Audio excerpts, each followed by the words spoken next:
பார்க்க போகிறோன்னா creeping chain பார்க்க போகிறோம். ஸோ ஃபஸ்ட்டு வந்து நம்ம ஆல்ரெடி பார்த்துருப்போம் செயின் ஸ்டிச், அதே மாதிரி தான் இதுவும் வரும். ஸோ இதோட ஷேப் எப்படி இருக்கோ அதுபடி நம்ம டர்ன் பண்ணி போடணும். ஓகேங்களா? ஃபஸ்ட்டு நம்ம இதிலேருந்து இப்படி போகும். ஓகேவா? அப்போ தான் உங்களுக்கு வந்து ஈஸியாக இருக்கும். பாருங்கள், எடுத்துட்டேன். இந்த டர்னிங் ப்ளஸில் இப்படி இழுத்தோம்னா நமக்கு இப்படி ஆகிடும். ஸோ இந்த இடத்துல குட்டியாக போடுங்க அண்ட் கண்டினியூ பண்ணிடுங்க. டர்ன் பண்ணுற இடத்துல நம்ம எப்படி அதுக்கு ஸ்டிச் கொடுக்கணும் அப்படிங்கிறது நம்மளுக்கே தெரியணும். எப்படி கொடுத்தா எப்படி வந்து நம்மளுக்கு அந்த ஷேப் கிடைக்கும் அப்படிங்கிறது நமக்கு தெரியணும்.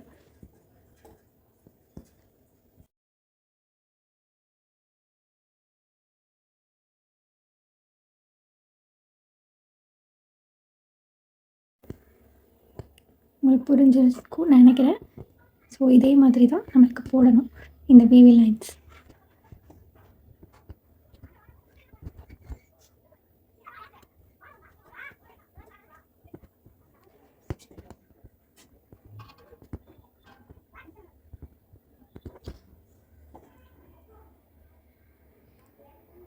பார்த்தீங்களா?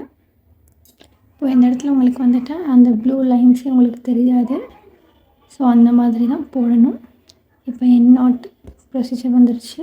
ஸோ இந்த எண்டிங் ப்ளேஸில் நான் கொடுத்து எண்ட் நாட் எடுக்கிறேன்.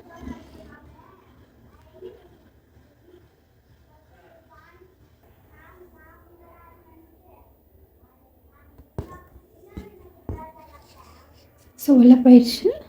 ஸோ பெரிய ஹோல் அப்படிங்கிறனால நான் இழுத்து விடுறேன். இப்போது நெக்ஸ்ட்டு இந்த ஷேப் பார்ப்போம்.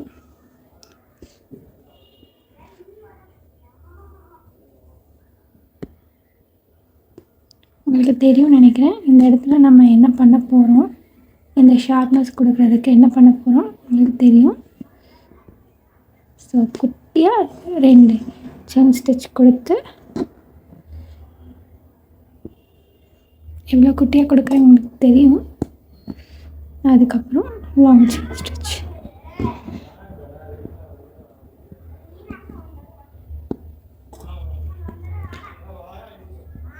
ஸ்டார்டிங்கில் உங்களுக்கு சின்ன ஸ்டிச் கொடுக்குறது கொஞ்சம் கஷ்டமாக தான் இருக்கும்.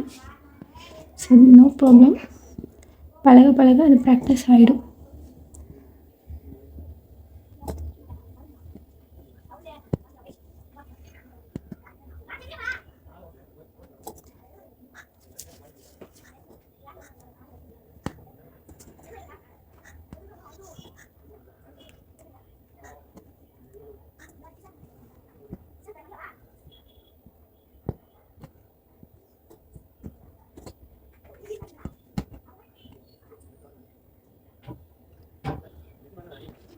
லைன்ஸ் வந்து குட்டியாக போட்டிருக்கனால நீங்களும் அதே மாதிரி குட்டியாக போட்டு ப்ராக்டிஸ் பண்ணாதீங்க.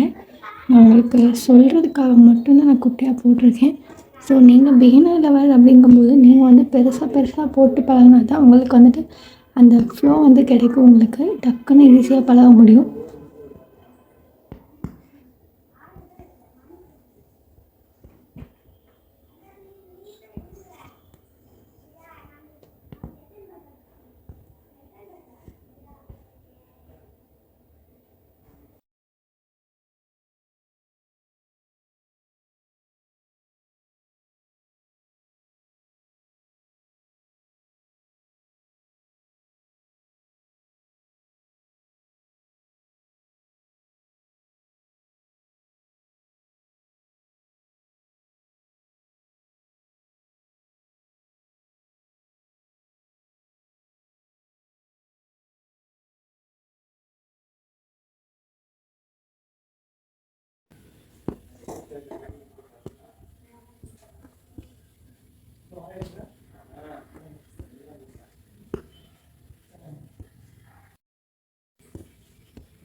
நெக்ஸ்ட்டு தேர்ட் மெத்தட் பார்ப்போமா?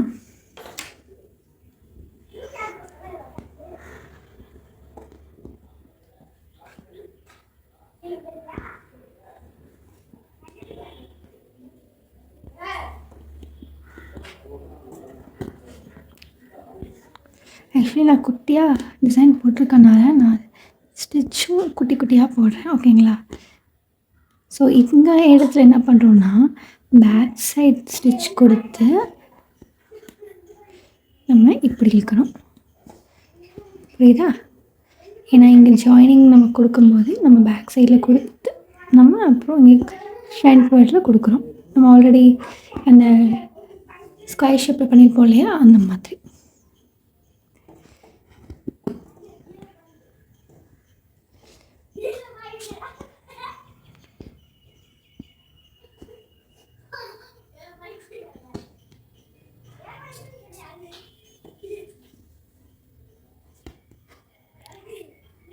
இந்த இடத்துல ஷார்ப்னஸ் கிடைக்க நம்ம ரெண்டுமே குட்டி செயின் ஸ்டிச் கொடுக்கணும்.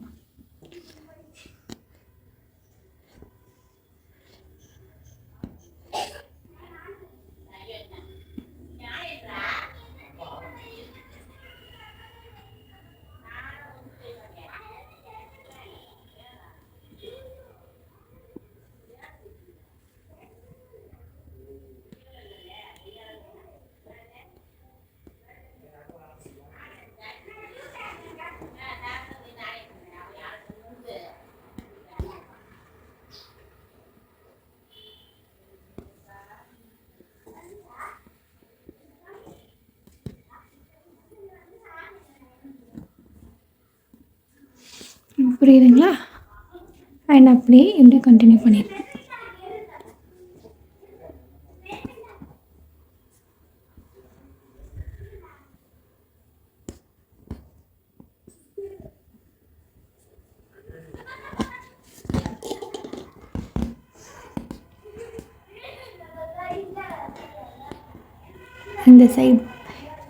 இந்த சைடு நம்மளுக்கு லீஃப் இருந்தனால இந்த பேக் சைடு ஆப்போசிட் சைடு வந்து நம்ம ஸ்டிச் கொடுத்து இங்கே கண்டினியூ பண்ணோம். இப்போது இந்த சைடு லீஃப் இருக்கனால நம்ம இந்த சைடு ஆப்போசிட் வந்து நம்ம குட்டியாக ஸ்டிச் கொடுத்து அந்த சைடு கண்டினியூ பண்ண போகிறோம். ஓகேங்களா?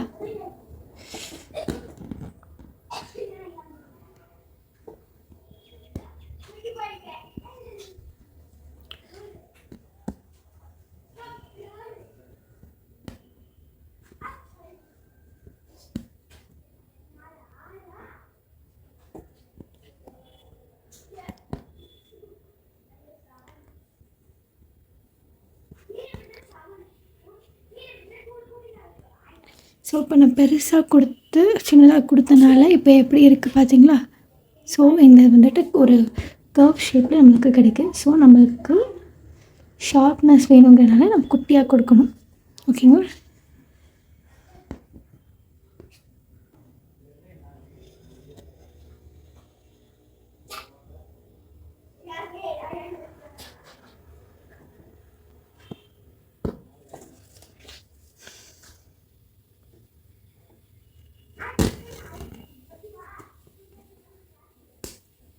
இப்போ எப்படி இருக்குது பாருங்கள் இந்த இடத்துல.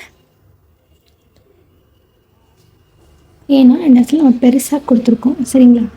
பெரிய ஸ்டிச் கொடுத்து சின்ன ஸ்டிச் கொடுத்துருக்கோம். ஸோ அதனால் நம்மளுக்கு அப்படி இருக்குது.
குட்டியாக ரொம்ப குட்டியாக போடணும் செயின் ஸ்டிச். அதுக்காக ரொம்ப குட்டியாக போட்டுட்டீங்க அப்படின்னா அந்த நீடில் வர்றதுக்கு உங்களுக்கு கொஞ்சம் கஷ்டமாக இருக்கும். சரிங்களா? ஸோ அது வந்து வெளியே வர அளவுக்கு கொஞ்சம் ஸ்பேஸஸாக விட்டுட்டு அதுக்கப்புறம் போடுங்க. இல்லைன்னா அது நீடில் வர்றதுக்கு கொஞ்சம் கஷ்டமாக இருக்கும்.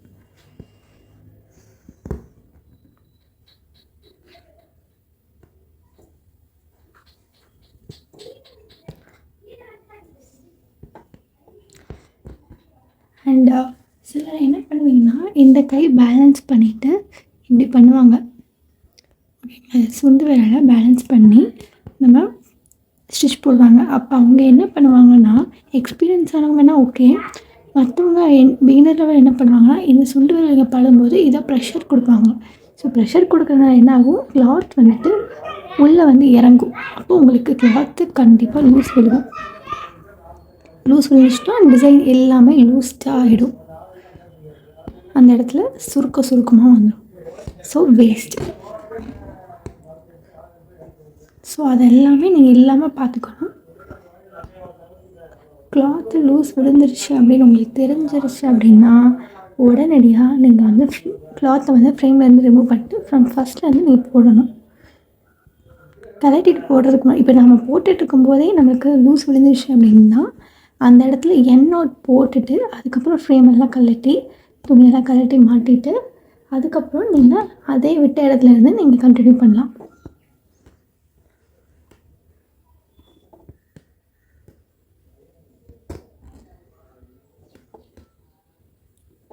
நான் உங்களுக்கு அதுவும் சொல்கிறேன். விட்ட இடத்துலேருந்து எப்படி கண்டினியூ பண்ணி போடுறது அப்படிங்கிறத நான் உங்களுக்கு சொல்கிறேன்.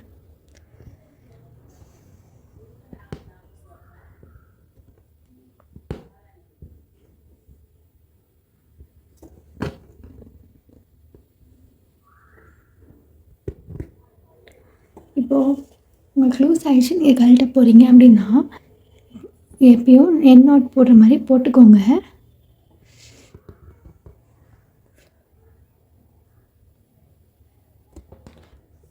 இப்போது நாட் விழுந்துச்சு. இந்த எக்ஸஸை நம்ம இழுப்போம் இல்லையா, கீழே விட்டு நம்ம இழுப்போம். அப்படி இழுக்காமல் இந்த லூப்புக்குள்ளே நம்ம விட்டு திரும்ப எப்பயும் பண்ணுற ப்ரொசீஜர் மாதிரி நம்ம எடுக்க வேண்டியதுதான். ஓகேங்களா?